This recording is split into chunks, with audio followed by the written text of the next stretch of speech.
जतचे आमदार गोपीचंद पडळकर यांनी जयंत पाटील यांच्यावर खालच्या पातळीवर जाऊन टीका केल्यानंतर संपूर्ण महाराष्ट्रभरामध्ये याचे पडसाद उमटलेले होते।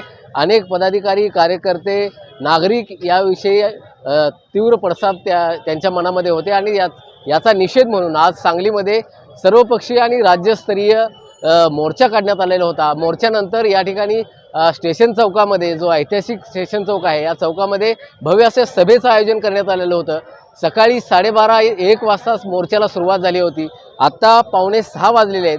गेले 5 ते 5.5 तास हा मोर्चा आणि ही सभा या ठिकाणी भर उन्हामध्ये चालू होती आणि आपल्या पाठीमागे बघू शकता आता सभा संपलेली आहे। सगळे नागरिक, पदाधिकारी आपापल्या घरी जाताना दिसत आहेत।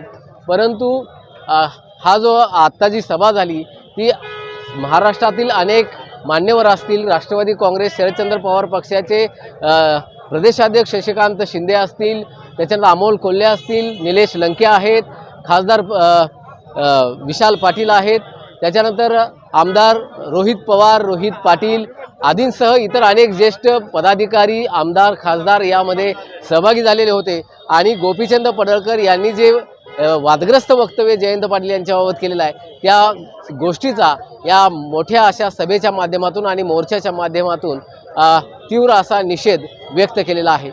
मोहन राजमाने, नवराष्ट्र न्यूज, सांगली।